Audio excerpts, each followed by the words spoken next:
যে আমি কাগজপত্র নিয়েছি, সেই কাগজপত্র নেওয়ার পরে এই মামলার প্রিপারেশন নেওয়ার জন্য যথেষ্ট পরিমাণ সময় আমি পাইনি। অনেক সামনে ভলিউম অফ পেপারস আছে, সেই পেপারসগুলি দেখা বোঝা একটু সময়ের ব্যাপার। সেই কারণে এবং ইন দি মিনটাইম আমি একটু অসুস্থ ছিলাম বেশ কয়েকদিন। সবকিছু মিলিয়ে লার্নেড কোর্টের কাছে আমি এই আবেদন করেছি। লার্নেড কোর্ট আমার সময়ের আবেদন মঞ্জুর করেছে এবং আগামী সোমবার দিন ধার্য করেছে। আমি চেয়েছি 15 দিন, উনি আমাদেরকে এই 7 দিন দিয়ে, 7 দিনে একটু কম, 6 দিন হয়েছে। আমি সেটা এখন বলবো না, কারণ আমি তো আগেই বলেছি যে আমি বিস্তারিত পড়াশোনা করার সেটা যে সেটা আমি পারিনি। অতএব আমি এই মুহূর্তে আপনাদের এই অভিযোগের এই প্রশ্নের উত্তর আমি দিতে অপারগ।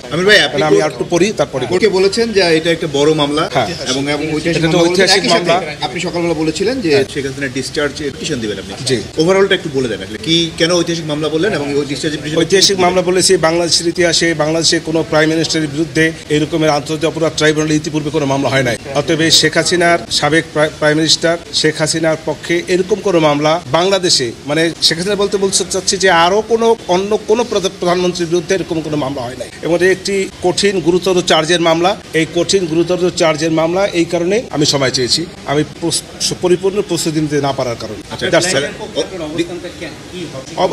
অবশ্যই তার পক্ষে আমি আমার এই ক্লায়েন্ট যাতে এই মামলা থেকে অব্যাহতি পায়, যদি অব্যাহতি এই আজকের আগামী লার্নেড কোর্ট যদি নাও দেন, আমার চেষ্টা থাকবে, আপ্রাণ চেষ্টা থাকবে তার পক্ষে তাকে এই মামলা থেকে খালাস করার জন্য সর্বোচ্চ চেষ্টা আমার তো থাকবে। ডিসচার্জের পিটিশনটা বিষয়ে কেমনে বলবো, খালাস পাবেন কি পাবেন না আমি কি করে বলবো? ডিসচার্জের যে পিটিশনটা দেবেন এটা বিষয়, ডিসচার্জে চাবেন কেন চাবেন? আমি তো দেইনি, চাবো এই জন্য যে আমি মনে করি যে তার বিরুদ্ধে যে 5টি চার্জ আনা হয়েছে এই চার্জগুলি সঠিক হয় নাই। এই চার্জগুলি সঠিক না বিধায় আমি ডিসচার্জের আবেদন দেব।